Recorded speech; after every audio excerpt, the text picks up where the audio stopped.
For a lot of analytical men, their emotions seem like this black box that they're never going to fully master or understand. So they resort to defense mechanisms like intellectualizing the emotions or running away from them and pushing them down.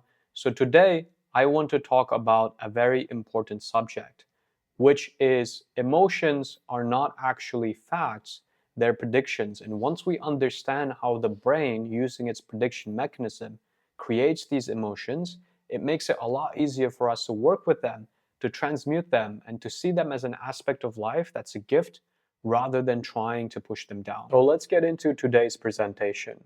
Your emotions aren't facts, they're predictions. This is why you can explain exactly why you feel the way that you do, but still not actually feel that feeling fully. This is not because you're a broken person, you just don't feel anything. It's just you've never learned to be in touch with that part of your mind and your operating system. So first, what I want you to understand is the difference between a sensation versus an emotion. A sensation is raw body data. So feeling a tightness in the chest would be a sensation. An emotion is the story your brain predicts on top of the sensation.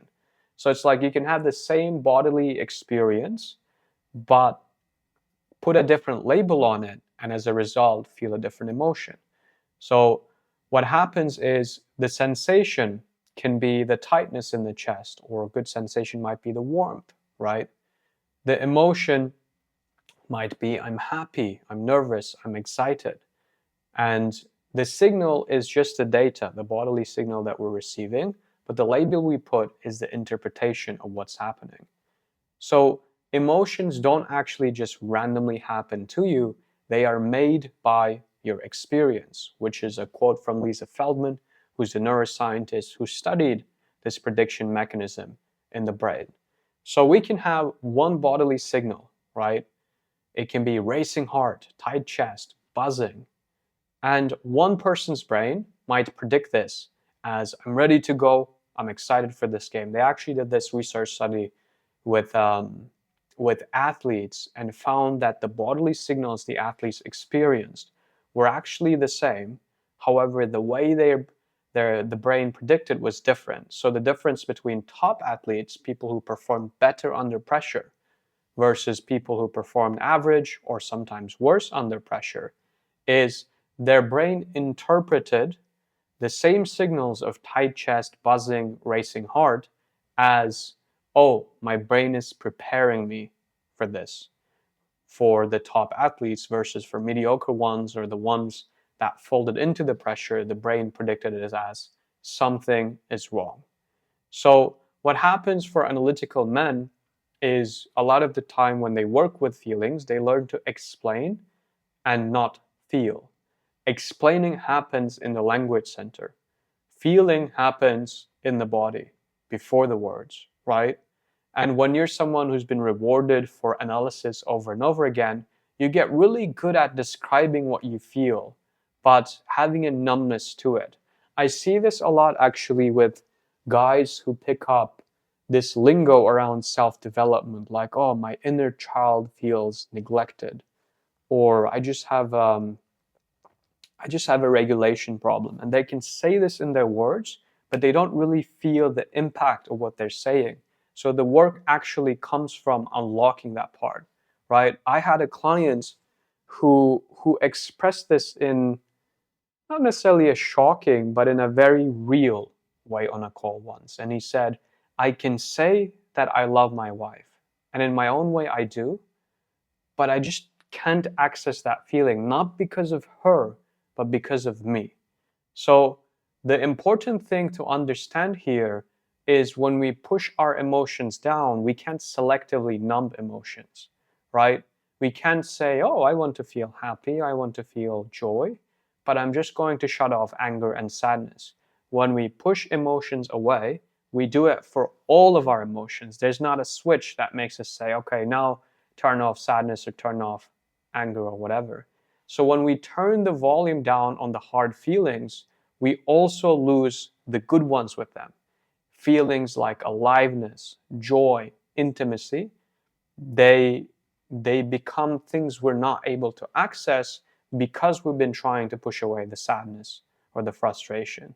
So the practice here for you, if you're someone who can name his feelings but who can't really feel them, is you want to drop below the label, right? When a feeling shows up and you think to yourself, oh, I'm feeling really angry right now, pay attention to what's happening in the body. What is anger like for me? Get curious about this bodily experience.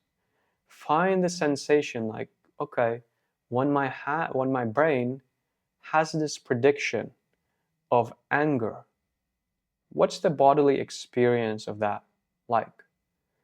So you don't analyze the anger, you become more in touch with the feeling. So for me, I might say, oh, when I feel angry, I feel this energy around my body. Almost this fire. I want to do something, go somewhere. And it becomes hard to sit still. This is just my experience. Your experience can be different, right?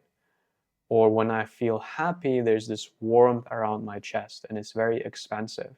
And what's also interesting is just the act of describing what you're feeling allows you to become more in touch with the emotions that are coming up for you. It's like you're building this language around your own experience. And then as this language becomes more rich, you become more fluent in it. Just like learning a new language, right? As we figure out more words to use, we become more and more skilled in practicing the language. So the idea here, if you want to build your ability to feel, you don't actually need to understand the feeling.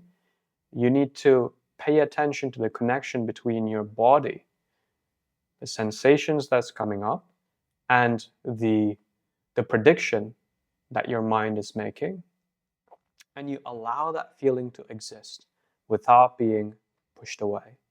And the way that you build the felt skill underneath all of this, right, is a free protocol I built into 7 days. It takes 20 minutes a day, and it trains the one capacity analytical men skip usually.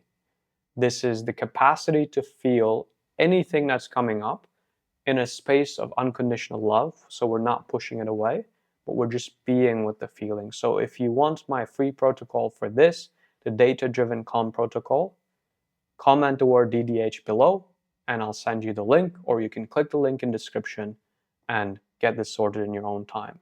So just to recap, today we talked about why analytical men struggle with feeling their feelings instead of just describing them, the difference between a sensation and an emotion, and how the key to expanding your emotional vocabulary is first allowing the bodily sensations and paying attention to them, and second, building language around the experience you're having so you become more fluent in it. If this is helpful, make sure to subscribe, drop a like, and I will see you in the next video. Thanks for watching.